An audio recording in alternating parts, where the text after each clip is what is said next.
आजच्या रेसिपी व्हिडिओमध्ये मी तुम्हाला गडीची चपाती कशी करायची याची साधी सरळ रेसिपी दाखवणार आहे। आपल्यापैकी बऱ्याच जणांना चपात्या येत असतील, पण अगदी जे नवशिके आहेत त्यांच्यासाठी खास अगदी पहिल्याच प्रयत्नात भरपूर लेयर्स असलेली व बराच वेळ नरम राहणारी लुसलुशीत अशी चपातीची रेसिपी सांगणार आहे। सर्वात आधी आपल्याला चपाती करण्यासाठी पीठ हे मळून घ्यायचं आहे। इथे मी 3 वाटी गव्हाचं पीठ घेतलेलं आहे। चपात्या करण्यासाठी लागणारे पीठ हे खूप जाडसर असं नसावं। गिरणीमधून आपल्याला हे बारीक असं दळून आणायचं आहे। जर पीठ हे जाडसर असेल चपाती कडक होते, त्यामुळे चपात्या करण्यासाठी बारीक असं दळून आणावं। सर्वात महत्त्वाचं म्हणजे पीठ मळताना अशा प्रकारे एक मोठं खोलगट भांडं घ्यावं, किंवा जर तुमच्याकडे असेल तर एक मोठी खोलगट अशी परात घ्यावी। कुठल्याही एका उथळ असलेल्या प्लेटमध्ये चपातीचं पीठ हे मळू नये, कारण की चपातीचं पीठ मळताना ते बऱ्यापैकी इकडे तिकडे ते पीठ सांडू शकतं। 3 वाटी गव्हाचं कणिक घेतलेलं आहे। आता चाळणीवरती टाकून मी हे पीठ व्यवस्थित असं चाळून घेणार आहे।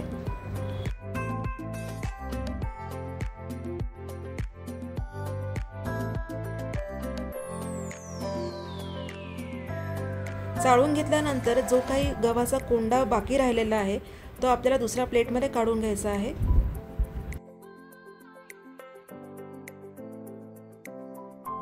अशाच प्रकारे बाकीचं राहिलेलं पीठ देखील मी चाळून घेणार आहे।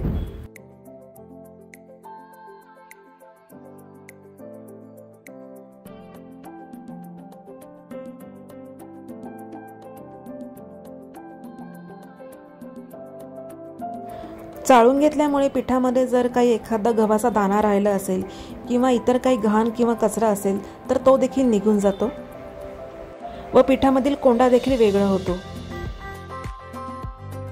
पीठ चाळून झाल्यानंतर आता ह्यामध्ये चवीप्रमाणे अर्धा चमचा मीठ टाकून घ्यायचं आहे।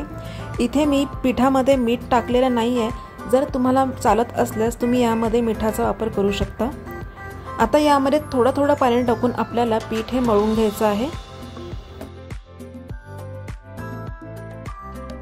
माझी एक दुसरी व्हिडिओ आहे, त्याच्यामध्ये मी अगदी झटपट हात न खराब होता अगदी 1 मिनिटामध्ये पीठ पटकन कसं मळायचं याचा डिटेल व्हिडिओ शेअर केलेला आहे। तुम्ही ती देखील मेथड बघू शकता। अंदाजे जर तुम्ही 4 वाटी गव्हाचं पीठ घेतलं असेल तर त्याच्या निम्म पाणी लागतं पीठ मळण्यासाठी, म्हणजे 2 वाट्या तुम्हाला पीठ मळण्यासाठी पाणी लागेल। आज मी तुम्हाला अगदी माझ्या आईच्या पद्धतीप्रमाणे पीठ मळण्यापासून ते घडीची चपाती कशी करायची याची रेसिपी सांगणार आहे।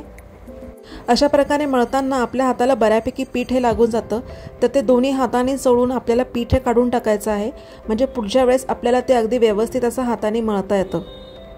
चपाती बराच वेळ मऊ राहण्यासाठी चपातीचं पीठ हे बऱ्यापैकी नरम असं मळायचं आहे। खूप अगदी पातळ नाही आणि खूप कडक देखील नाही मळायचं आहे।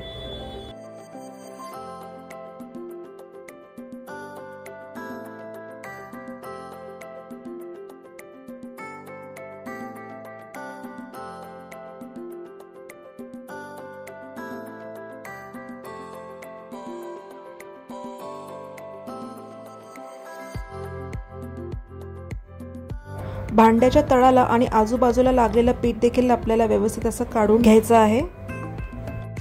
बऱ्याच जणींना असं वाटतं की जितका वेळ पीठ हे मळलं जाईल तितक्याच चांगल्या चपात्या होतात, पण इथे मी फार वेळ पीठ हे मळून घेतलेलं नाही आहे। पीठ हे अजूनही तुम्हाला ओबडधोबड दिसत असेल। आता याच्यावरती मी थोडासा अर्धा ते 1 चमचा तेल लावून याला व्यवस्थित असं मिक्स करून घेणार आहे। पिठाला तेल लावून झाल्यानंतर आता एका भांड्यामध्ये मी हे पीठ काढून घेणार आहे व त्यावरती थोडासा तेलाचा हात लावून पीठ हे सेट होण्यासाठी 10 मिनिटं ठेवून देणार आहे।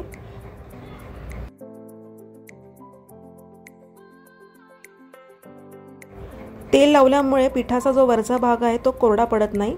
आता यावरती आपल्याला झाकण ठेवून द्यायचं आहे व कमीत कमी 10 मिनिटं आपल्याला पीठ हे सेट होण्यासाठी ठेवायचं आहे। 10 मिनिटं झालेली आहे। आता पिठाला आपल्याला पुन्हा एकदा व्यवस्थित असं मळून घ्यायचं आहे।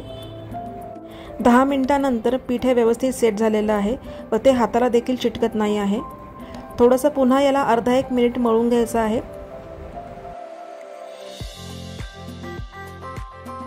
आता चपाती करायला सुरुवात करूया।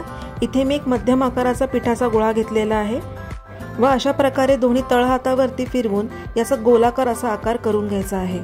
3 वाटी गव्हाच्या पिठामध्ये जवळपास 7 ह्या चपात्या झालेल्या आहेत। तुम्ही अशा प्रकारे सर्व पिठाचे गोळे हे तयार करून ठेवू शकता।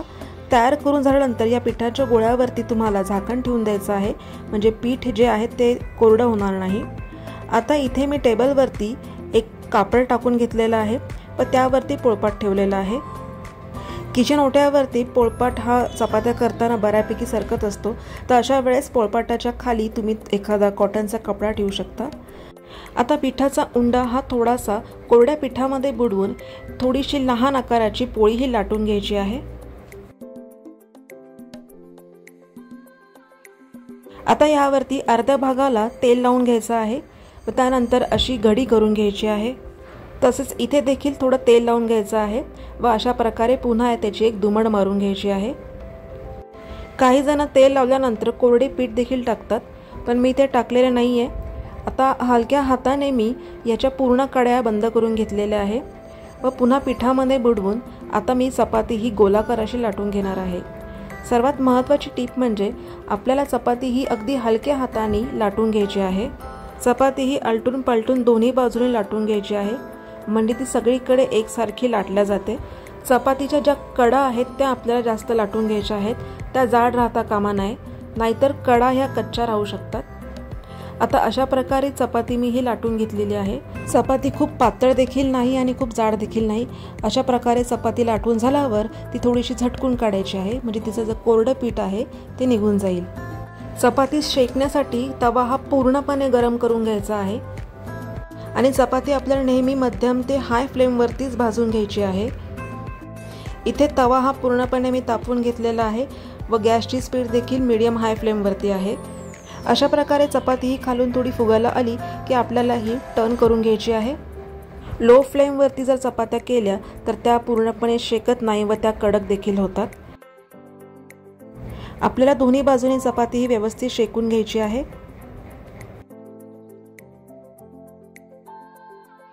छान अशी चपातीचे लेयर्स इथे सुटलेले आहेत, तुम्ही बघू शकता। चपाती शेकून झाल्यानंतर त्यावरती आपल्याला तेल लावून घ्यायचं आहे।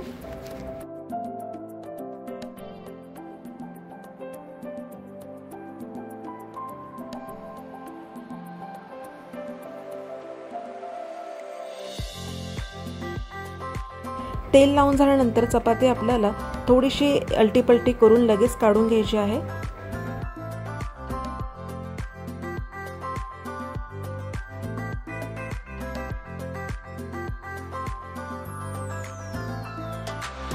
आता अशाच प्रकारे आपल्याला बाकीच्या चपात्या देखील करून घ्यायच्या आहेत।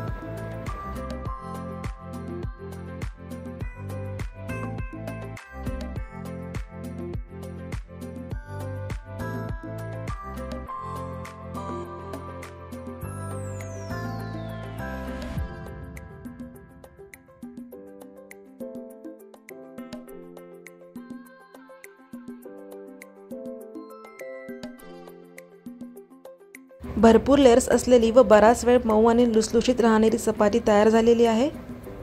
चपाती तयार झाल्यानंतर तव्यावरून काढताना चाळणीमध्ये पसरवून चपात्या या ठेवून द्याव्या थंड होण्यासाठी व थंड झाल्यानंतर एखाद्या भांड्यामध्ये भरून ठेवा व त्यावरती झाकण लावून द्या। चपात्या जर हवेमध्ये जास्त वेळ राहिल्या तर त्या कडक होऊ शकतात। अशा प्रकारे दिलेल्या मापामध्ये मी जवळपास 7 चपात्या ह्या केलेल्या आहेत। तुम्ही बघू शकता याला चांगले असे पदर सुटलेले आहेत।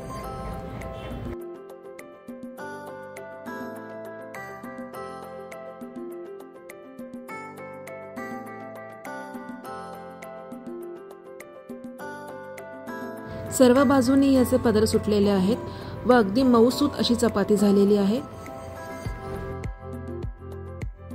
तर आजची साधी सरळ रेसिपी नवशिक्यांसाठी ही खास स्पेशल होती। जर तुम्हाला माझा व्हिडिओ आवडला असल्यास नक्की लाईक करा, शेअर करा आणि सबस्क्राईब करा। आणि तुम्ही देखील अशीच घडीची चपाती करतात का मला कमेंटमध्ये जरूर सांगा।